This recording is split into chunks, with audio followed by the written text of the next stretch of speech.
ఈ butter non చేసుకుంటున్నామండి ఈరోజు. ఇది రెస్టారెంట్కి వెళ్ళి తినే కంటే పిల్లలకు ఇలా ఇంట్లో చేసుకుంటే బాగుంటుందండి. కానీ ఇది మైదా పిండితో చేశాను, గోధుమ పిండితో కూడా చేసుకోవచ్చు. ఇవి చాలా బాగుంటాయండి. ఇలా చేసుకుని తింటే చాలా మంచిది. ఇప్పుడు చేసుకుందామండి. ఈరోజు బటర్ నాన్ చేసుకుందామండి. బటర్ నాన్ చేసుకోవడానికి ఒక 2 చిన్న కప్పులు మైదా పిండి తీసుకున్నాను, సాల్ట్, తినే సోడా, 1 కప్పుడు పెరుగు, బటరు, వెల్లుల్లిపాయలు తీసుకున్నానండి. వెల్లుల్లిపాయలు పొట్టు తీసేసి సన్నగా తరిగి పెట్టుకున్నాను. దీనిలో ఈ మైదా పిండిలో ఒక 1/2 స్పూన్ తినే సోడా వేద్దామండి. ఒక 1/2 స్పూను ఉప్పు, కొంచెం ఈ పెరుగు తీసుకున్నాను కదా, ఈ పెరుగు మొత్తం వేసేసి ముందు ఈ పిండిని ఇలా మొత్తం కలిసేంత వరకు తడుపుకుందామండి.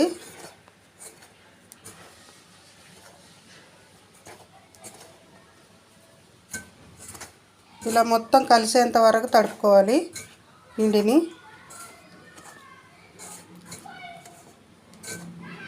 ఇప్పుడు దీనిలో కొంచెం కొంచెం నీళ్లు పోసుకుంటూ మొత్తం చపాతీ పిండి కన్నా కొంచెం సాఫ్ట్గా ఒత్తుకోవాలండి.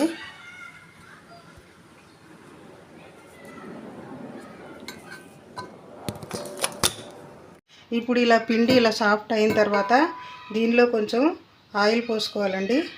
ఆయిల్ పోసుకొని కొంచెం తడపాలి, బాగా తడపాలండి. చాలాసేపు బాగా ఒత్తుకోవాలండి.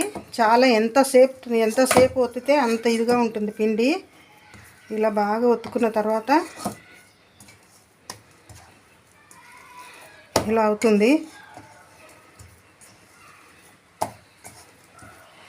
దీనికి పిండి ఆరిపోకుండా కొంచెం నూనె పైన రాసేసి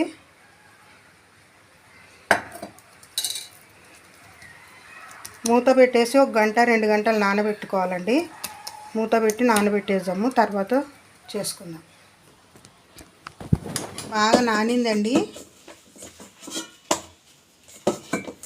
ఇలా నానిన పిండిని ఉండలు చేసుకుందాము. చిన్న చిన్న ఉండలు చేసుకొని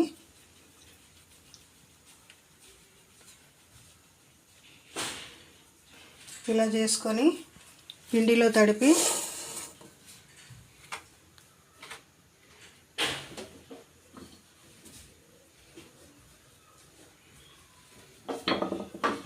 ఇలా ఒత్తుకుందామండి.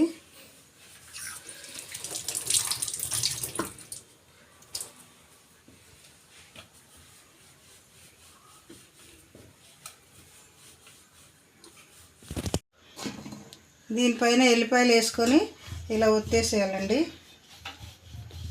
ఒత్తుకున్న తర్వాత దీన్ని వెనుకకు తిప్పి వాటర్ అప్లై చేయాలి.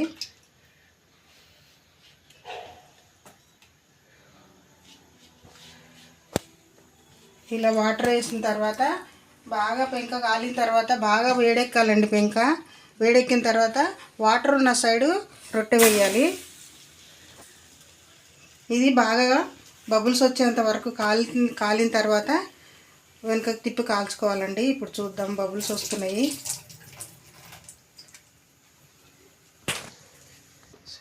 ఇప్పుడు ఇలా వెనుక తిప్పుకొని ఇప్పుడు దీన్ని మంట మీద కాల్చుకోవాలండి. రొట్టెని బాగా చుట్టూరు కాలేంత వరకు కాల్చుకోవాలి.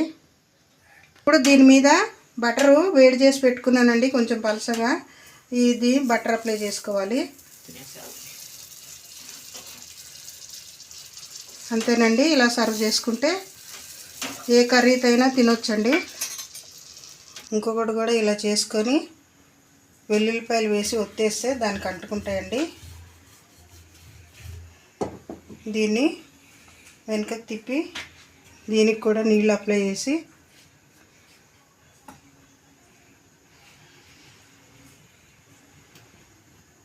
పెంక మీద వేసుకుందామండి.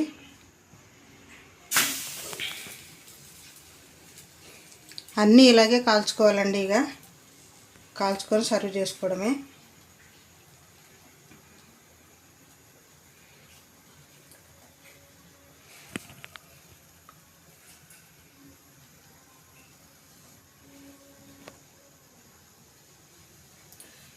బబుల్స్ వస్తున్నాయండి. ఇప్పుడు దీన్ని కూడా ఇలా మంట మీద కాల్చుకుందాం.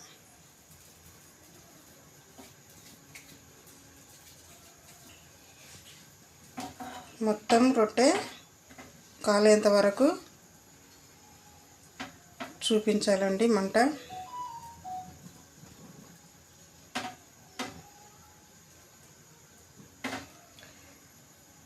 ఇప్పుడు దీనికి